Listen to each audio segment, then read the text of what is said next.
Nós somos a primeira igreja batista em Itapevi. Que a mensagem a seguir possa abençoar sua vida. Neste mês de dezembro, comemoramos o Natal.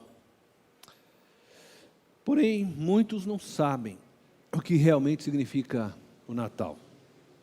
O que de fato comemoramos no Natal? O verdadeiro sentido do Natal é distorcido pelas grandes produções de Hollywood. É muito comum agora você ligar a TV, ou mesmo você que possui Netflix, TV a cabo, enfim, encontrar muitos filmes sobre Natal. Em todos esses filmes, você vai encontrar histórias com finais felizes, histórias de amor, de reconciliação, de valores bons. Entretanto, poucos destes filmes contam o verdadeiro significado do Natal. O Natal se transformou ao longo dos anos em uma grande festa, onde a essência desta festa se encontra em fazer o bem. Neste período, as pessoas trocam presentes, estendem a mão para o outro, perdoam os que lhe feriram ao longo do ano. As famílias se reúnem e dividem a mesa.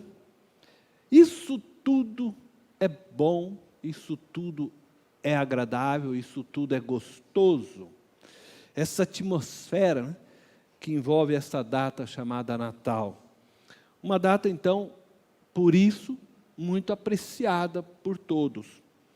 E, às vezes, até muito esperada, né, por todos, principalmente pelas crianças, né, que anseiam, na chegada do Natal, receber um belo presente. Entretanto, o significado real do Natal, a sua verdadeira razão de existir, acabam sendo esquecidas por grande parte das pessoas. E, às vezes, até mesmo das famílias cristãs. Portanto, eu quero deixar claro, o Natal é uma festa cristã.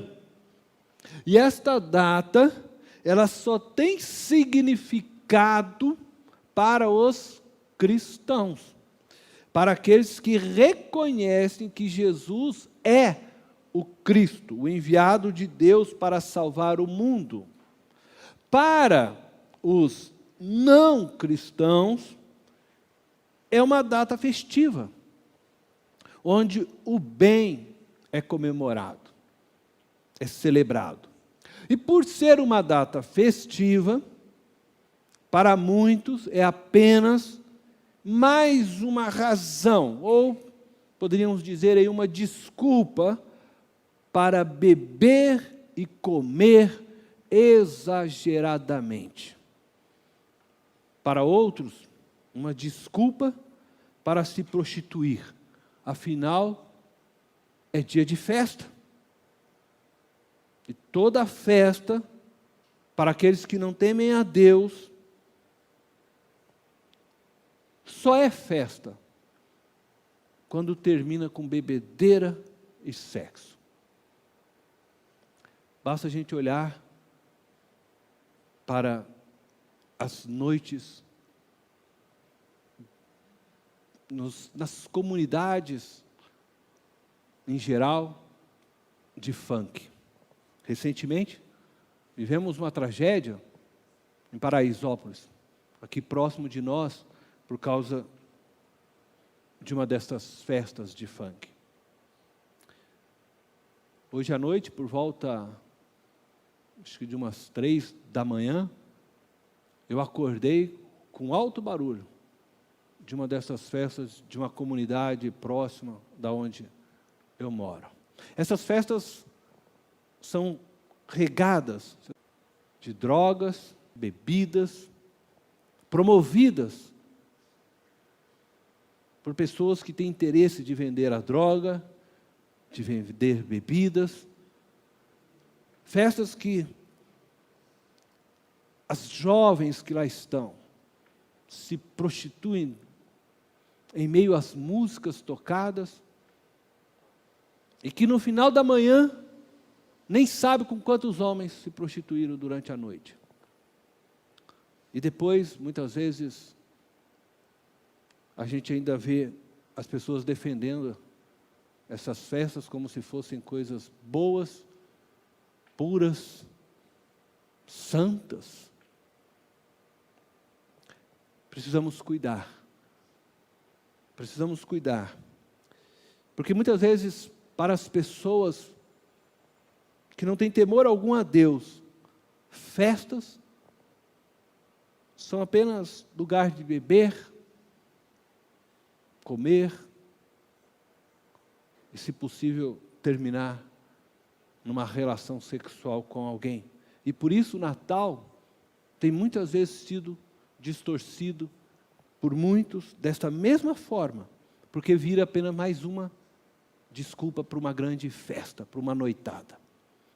E é por isso que nós temos aqui falado a respeito do Natal, deste significado, desta importância. E eu espero que tudo isso possa mover cada família aqui representada, que na noite do Natal, por um momento você possa parar, reunir sua família e lembrá-los por que estão ali festejando, celebrando. Para nós, cristãos, o Natal tem um significado muito especial. E hoje nós vamos voltar na história, através da palavra de Deus, e vermos qual o significado do Natal. A história nos ensina que o rei Jesus nasceu na época do imperador César Augusto.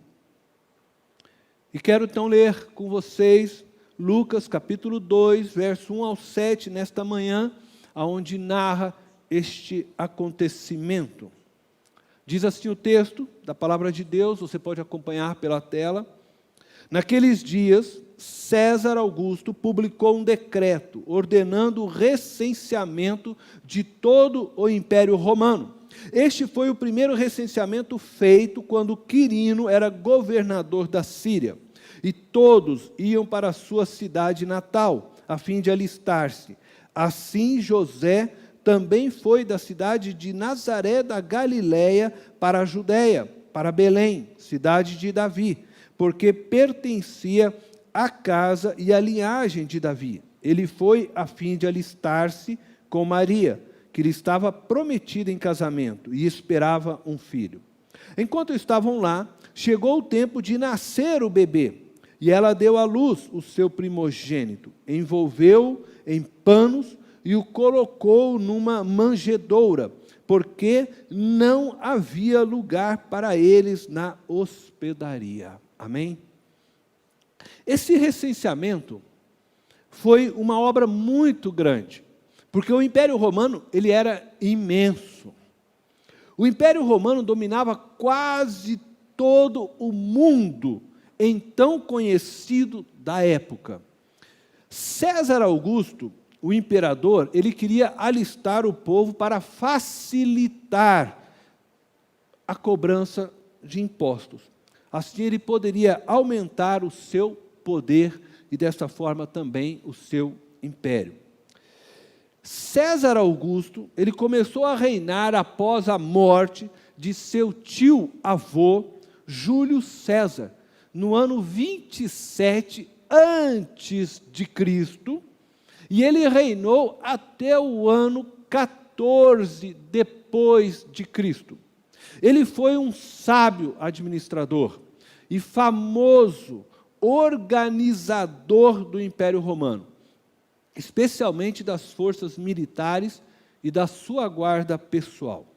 Como imperador, ele ganhou muitas batalhas e conquistou muitas terras para o seu império. Ele foi um grande imperador e um excelente administrador. sendo dessa forma estimado por muitos no império. Criou um sistema de governo que os seus súditos o respeitavam. Ele foi, então, chamado de rei benevolente. Para Roma e os romanos, foi um magnífico imperador. Para os judeus e cristãos, foi um grande problema. César Augusto, ele era pagão. Podemos dizer assim, um descrente convicto, né? Ele adotou para si mesmo o título de Augusto, que quer dizer majestoso, sublime, divinamente reverenciado. E ele se apossou ainda também indevidamente do título do Messias. Ele afirmava ser o Salvador do mundo. Muitas pessoas achavam que ele era realmente o próprio Messias, aquele que iria colocar todo debaixo do seu reino, do seu cuidado, debaixo do seu poder. E ainda César Augusto tomou para si o título de sumo sacerdote. Ele afirmava ser o cabeça de todo culto religioso. Ele criou templos para ser adorado. Ele era um anticristo, uma pessoa que trabalhava contra Deus. Esse era o cenário histórico quando Jesus nasceu. Então, o Messias nasceu quando o imperador de Roma subjugava os israelitas, os judeus, e se declarava ser o próprio Messias, o próprio Salvador. Desejava ser adorado e reconhecido dessa forma. O imperador César Augusto, ele desejava também colocar todas as pessoas e todos os reinos possíveis debaixo do seu poder, do seu controle. E é por isso que ele decreta o recenseamento. Ele queria saber quem eram as pessoas do seu império, onde elas moravam, quanto elas ganhavam, se elas possuíam propriedades ou não, quantos filhos elas tinham. Com isso, ele pretendia era ter um controle melhor sobre os impostos arrecadados e o domínio sobre todas as regiões que o seu império alcançava. E com isso poder ser mais estratégico nas suas ações. Um imperador pagão que queria ser reconhecido como um Deus, o Salvador, o Messias, que desejava ter o controle de tudo e de todos que estavam debaixo do seu império. Mas, preste atenção nisso, de fato, ele foi um peão nas mãos de Deus, um instrumento nas mãos do Deus vivo, do Deus de Israel, do Deus a quem Jesus Cristo chama de Pai, para a realização do projeto de Deus. Vocês percebem essa coisa? Percebe, né? Ele queria ter domínio de tudo, mas não consegue perceber que, na verdade, ele está debaixo do domínio do Deus vivo. E que o que ele estava fazendo era tudo, na verdade, algo necessário e desejado por Deus para que o projeto de Deus, o nascimento do Messias na cidade de Belém, pudesse se concretizar. De fato, ele era apenas um instrumento nas mãos de Deus, achando que ele era o próprio Deus dominando tudo. César Augusto, ao publicar o decreto de recenseamento, estava fazendo a vontade de Deus. Através desse decreto, José e Maria precisaram viajar de Nazaré até a cidade de Belém. Uma viagem de 140 quilômetros. E assim se cumprindo a profecia de que o menino nasceria em Belém, conforme já havia sido anunciado pelos profetas. O que aprendo deste fato histórico? Eu tiro duas lições. Primeira, somente Deus é Deus. Somente Deus é soberano. Deus mostrou ao mundo que só Ele é Deus que tem controle de toda a história nas mãos, que governa todas as coisas, inclusive o coração e o pensamento dos homens, para mover um imperador chamado César Augusto para realizar aquilo que era necessário para a concretização do projeto que Deus já havia anunciado e profetizado. Só Deus pode fazer estas coisas. Só Ele merece, portanto, toda a honra, toda a glória e adoração. César Augusto era só um homem que estava sonhando demais. A segunda lição que eu aprendo é melhor me unir a Deus e ao seu projeto do que tentar viver os meus projetos.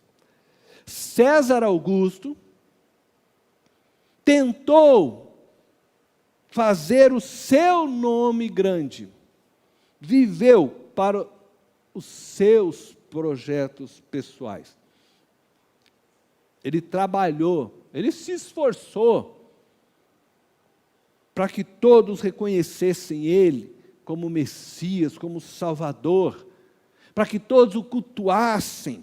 Ele estava preocupado com a sua imagem, com o seu projeto pessoal de reino. Mas, por não ter se unido a Deus e reconhecido quem de fato ele era, e que só era homem, e que era um pecador, por ter vivido tentando construir o seu próprio reino, o final da história é que ele não desfrutará do projeto do reino de Deus, no qual ele acabou sendo instrumento para a própria concretização da vontade de Deus. E por isso, o seu destino é a morte eterna. Porque quis ser o próprio Deus, em vez de se colocar como servo de Deus. Por isso eu aprendo que melhor é me unir a Deus e ao seu projeto do que tentar viver os meus projetos. Por outro lado, todo aquele que se une a Deus e ao seu projeto em Jesus, este viverá e desfrutará da vida eterna, pois todas as coisas cooperam para o bem daqueles que amam a Deus. Embora eu goste muito desse texto, eu quero dizer uma coisa desse versículo. Eu vou abrir aqui um parênteses. Pois todas as coisas cooperam para o bem daqueles que amam a Deus. Isso significa dizer que Deus age em todas as coisas, sejam elas boas ou más, com o fim de que sua igreja se torne pronta para o noivo. Não trata este verso de que todas as coisas cooperam para o nosso bem individual, como muitas vezes nós tentamos, fazer com que ele se encaixe nisso. O texto está dizendo que Deus está no controle de todas as coisas macros da história deste mundo, trabalhando por todos os santos, para que o seu plano, o seu projeto, o seu reino, aquilo que ele sonhou desde antes da fundação do mundo, se estabeleça, se realize. Portanto, eu afirmo, é melhor estar unido a Deus e desfrutar da vida eterna que está prometida em Cristo Jesus. Porque na nossa vida individual, muitas vezes, coisas acontecem e acontecerão que, na verdade, se você analisar, não coopera para o seu bem individual. Como você pode dizer para alguém que ver o seu filho, sua filha, tendo que enfrentar uma luta contra um câncer, é algo bom? Isso é a vontade de Deus para a tua vida. Isso vai cooperar para o bem da sua vida. Como você pode dizer para alguém cujo filho se acidentou e faleceu e dizer para ele que, meu irmão, não se preocupa porque todas as coisas cooperam para o bem daqueles que amam ao Senhor? Há coisas que estão fora da nossa alçada. E as coisas que não há respostas, e nós precisamos admitir que não temos as respostas.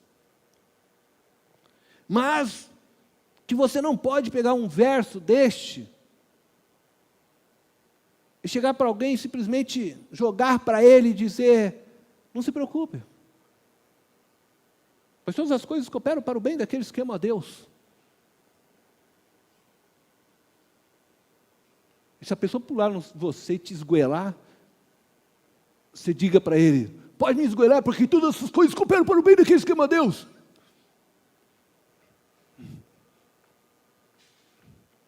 O que o texto está dizendo é que Deus trabalha para que todas as coisas cooperem para o seu propósito, estabelecido lá antes da fundação do mundo.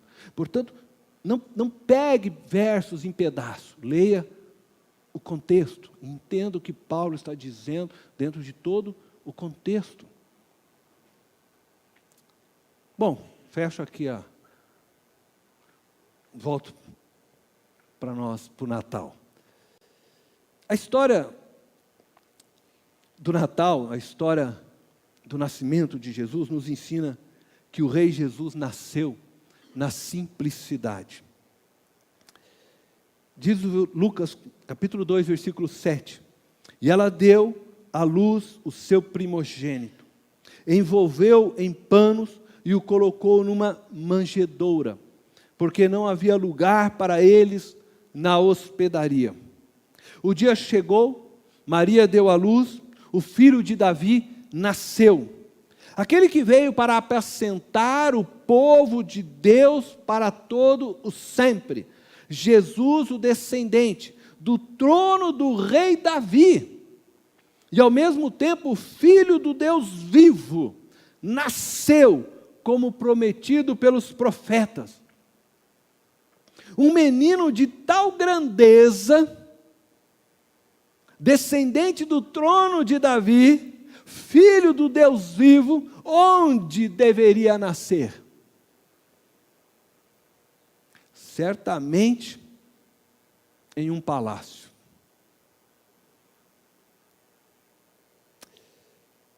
Eu penso que qualquer um de nós pensaria nisso, né? Rodeado de riquezas, empregados. Entretanto, aquele que nasceu para reinar sobre Israel e sobre toda a criação, ele não foi encontrado em um berço de ouro. ele não foi gerado por nenhuma família nobre e rica, abastecida materialmente.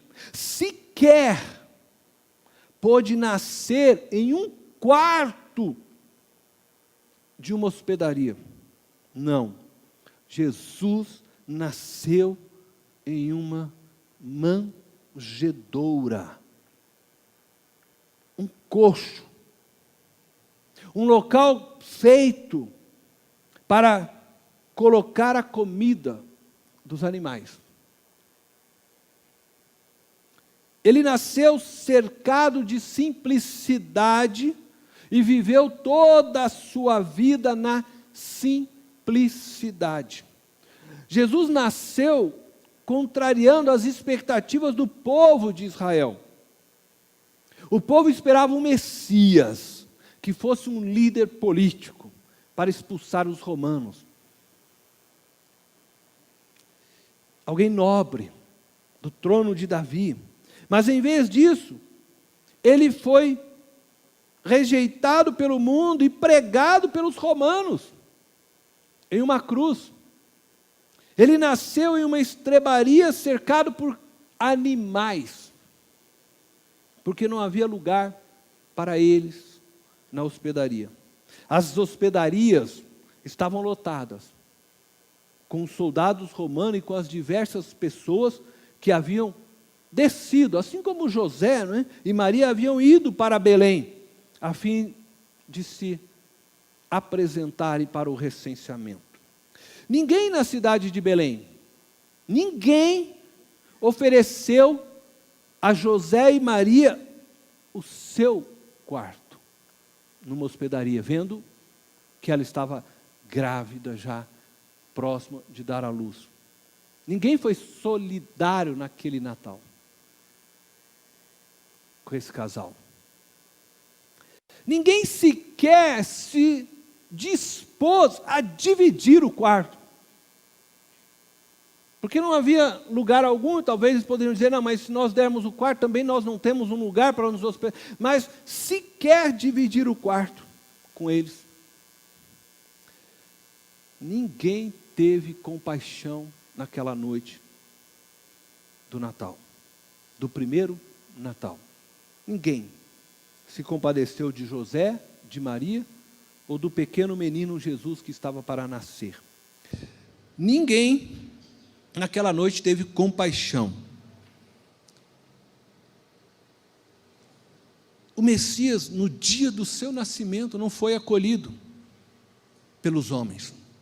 O único lugar que ofereceram para o casal descansar da viagem foi na estrebaria com os animais. Jesus nasceu lá, não porque ele escolheu, porque ninguém os acolheu. As pessoas rejeitaram o Messias antes mesmo dele nascer. No primeiro Natal, não houve festa na terra. Penso que os sentimentos estavam todos confusos, mas certamente houve grande festa no céu. O Salvador prometido nasceu, o Cordeiro de Deus nasceu, e através da sua morte na cruz, o pecado do mundo seria pago. A humanidade e a criação, então, agora reconciliada com Deus. Paz na terra e aos homens, proclamaram os anjos. Jesus nasceu. O céu festejou a reconciliação de todas as coisas, quando viu o Deus Filho nos braços de Maria. É Natal, nasceu o Salvador. José e Maria, por outro lado, não estavam confortáveis. Não havia um colchão para eles descansarem o corpo e para Maria poder dar à luz. Entre a alegria de dar à luz, imagino que havia um sentimento também de tristeza por não terem sido acolhidos por nenhuma família, por nenhuma hospedaria, naquela situação em que se encontravam. O pequeno Jesus nasceu e com certeza Maria se alegrou com a vinda do Messias, o Salvador, e por ter sido escolhida por Deus para tamanha honra. Mas também imagino que seu coração estava dividido em tristeza, porque ela tinha nas mãos o Filho de Deus, uma criança gerada pelo próprio Espírito no seu útero, e que tudo que ela podia oferecer a esta criança era o coxo, uma manjedoura, um lugar que era alimento dos animais. Imagino o coração de Maria. Qual mãe se sentiria feliz em colocar seu filho num coxo? E ainda, como eu disse, Maria ciente de quem era esta criança.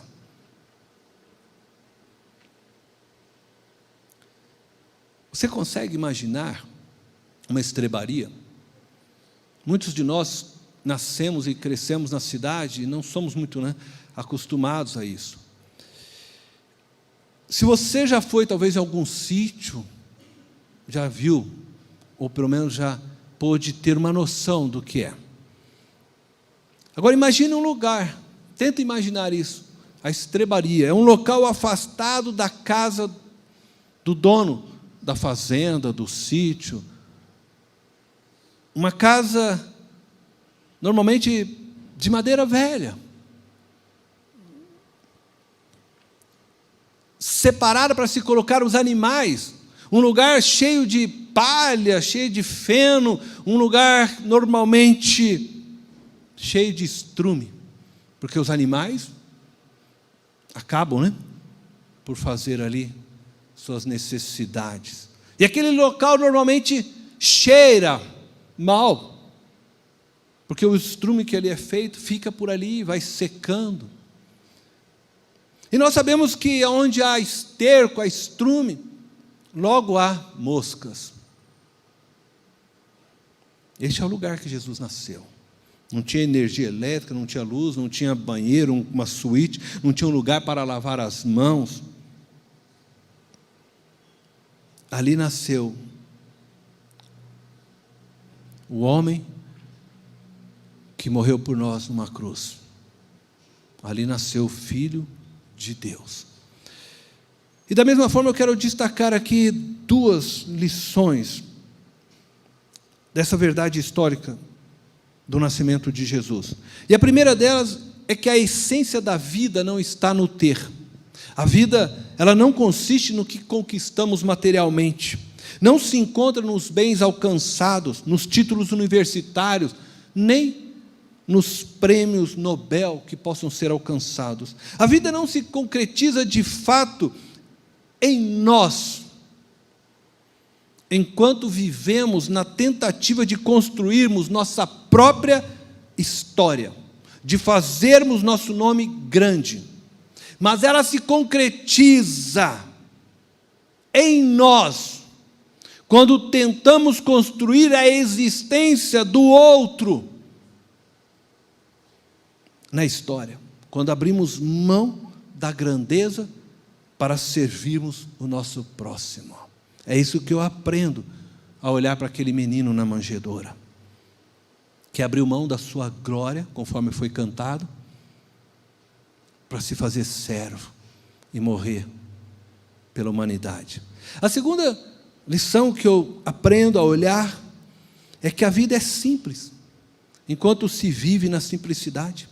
Jesus anunciava já em seu primeiro dia de vida que a vida se vive na simplicidade.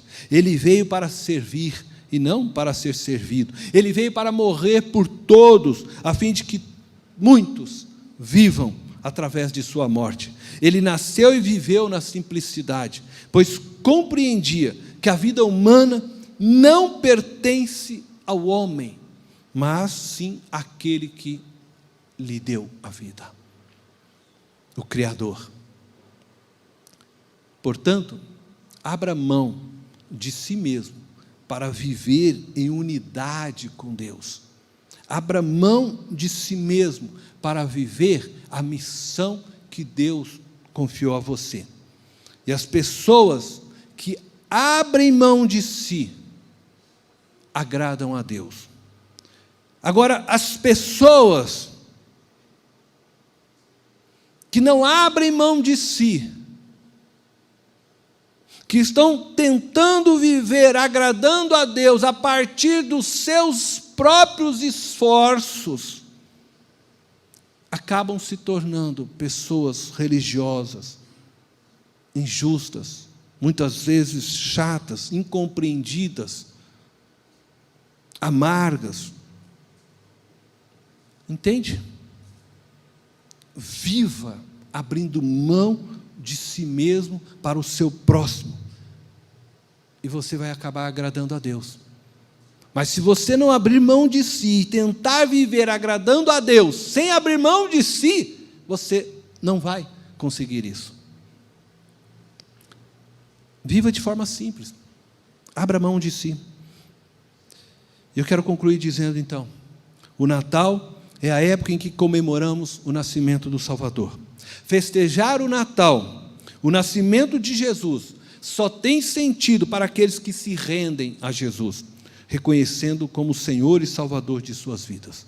Em Jesus, Deus se esvaziou da sua divindade para habitar entre nós e morrer por cada pecado de cada um de nós. Ele deixou os braços do Pai e veio para cumprir a promessa do Pai. Ele é a promessa do Pai. Ele é a boa notícia. Sem o seu sacrifício, estávamos todos condenados à segunda morte. Por isso, o Natal é tão importante para nós, porque nesse dia, recordamos o nosso Salvador nasceu. A vida eterna é uma realidade para todo o que nele crê. Ela está ao alcance, porque o Salvador veio, morreu por nós, e mediante a fé nele, em Jesus, o Cristo, nós nos apropriamos da sua vitória. Que você tenha um ótimo Natal, abençoado. Que Jesus seja sempre o seu Salvador e Redentor. E na noite de Natal, pare e fale à sua família, aqueles que estiverem com você nesta noite, porque o Natal existe. Deus te abençoe. Esta foi mais uma mensagem especial da Primeira Igreja Batista em Itapevi. Que Deus te abençoe.